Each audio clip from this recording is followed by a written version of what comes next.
I've got 3 tips for mounting and dismounting your e-bike. Stick around.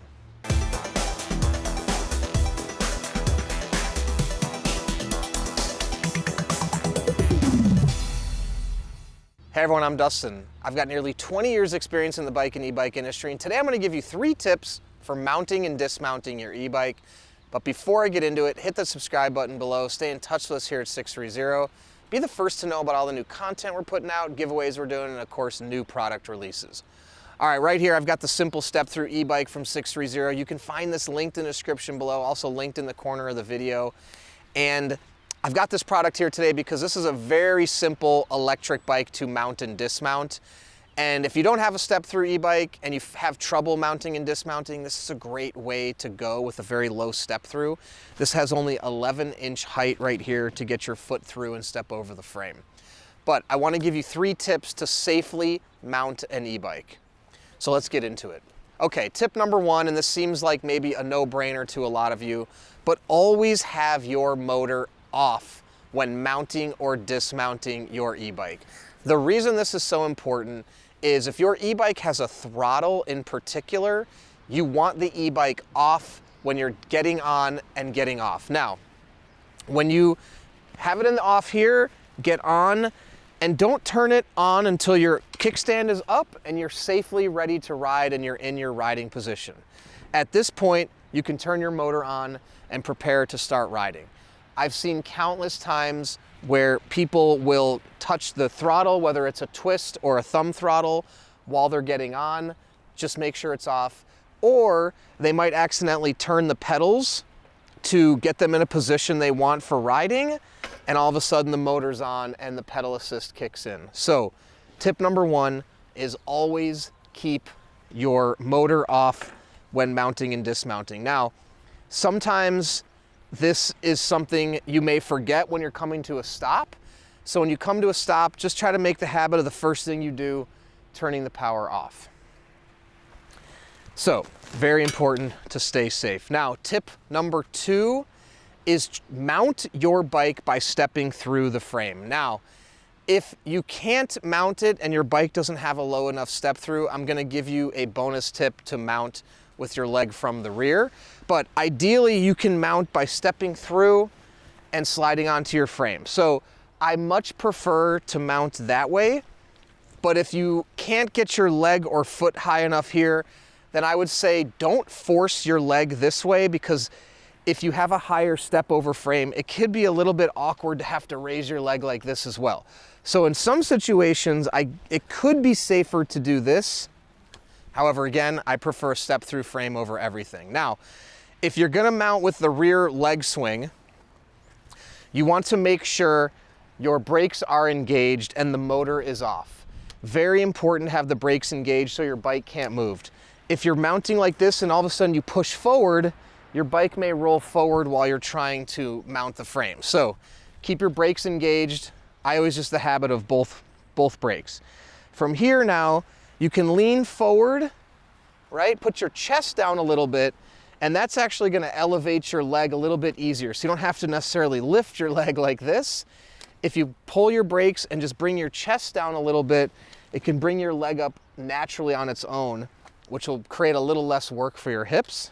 So engage the brakes, lean your chest down. From there, you can kind of swing your leg over, as opposed to if you're upright like this, you're gonna have to do a full leg lift, which is gonna be much harder on your hip and on your muscles. So lean down, it's gonna bring your leg up, and then from there you can swing your leg on. It's gonna be much less tension on your hips and a less tension on your quad and your hamstring. And when you're getting off, same thing, you wanna slide forward, get your feet down, keep your brakes engaged, bring your chest forward, and from here you're kind of creating the momentum of swinging your leg off. So much easier. One more time, pull the brakes, bring your chest down, which brings your leg up, and swing it over. Okay, so it's actually kind of a full body motion to safely mount and dismount your bike if you're doing the rear leg swing tactic. Again, just doing it like this, it's gonna be much harder on your hips and it's going to require much more strength and muscle tightening in your legs for that motion. So, okay, third tip, and I just basically said it in the tip of swinging your leg over, always keep the brakes engaged, okay? So whether you're stepping through the frame here, you want to have the brakes pulled, and just making sure. With our e-bike in particular, if the brakes are engaged, the motor will not work. So if you accidentally left the motor on, the brakes pulled, the bike will not move. So we just want to make sure we have as many fail-safe or safety precautions in place as possible to ensure that nothing can go wrong. So motor off, brakes pulled, step through the frame. Now, if you can't do the step through the frame, chest down, leg up, mount.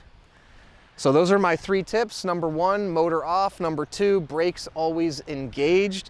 And number 3, step through the frame, or if you're gonna do the leg behind, chest down, leg over, safely mount. Same goes for getting off the bike. Always keep the brakes engaged. And once you're safely off, let your brakes go. You can step away from your e-bike. Now, it could seem like I'm being overly precautious, but again, I've seen accidents occur for these situations. It's best to be very mindful of your process to get on and off an e-bike until you develop habits around the safest procedure. Over time, the more you mount and dismount, the better you will get at it, developing a routine. The other thing too is don't get overconfident, don't get cocky, because you could let yourself slip and all of a sudden something could happen. It's a lot like a car. We have to make sure we're staying, aware and staying mindful, because e-bikes do have a motor, they are powerful, so we want to respect that and do the proper processes to ensure the utmost safety, not only for ourselves, but other riders out there. So I hope that helps with the mounting and dismounting of your e-bike. If you have any other questions at all, please comment below or email us, the team at sixthreezero.com, or call us 310-982-2877. And don't forget, Simple Step Through e-bike is going to be linked in the description below or in the corner of the video. And if you are in the market for an electric bike and you don't know what you're looking for, go ahead and take the proprietary body fit quiz on our website, answer a few questions about your body and your life, and we'll go ahead and recommend the perfect e-bike for you. In addition to that, we have a 30-day test ride your e-bike policy. If you don't love your e-bike in the first 30 days, send it back. No questions asked, no money out of your pocket. And we're gonna take care of everything with a 1-year warranty. Make sure you're up and riding in that first year. We'll get you the parts and labor covered by us.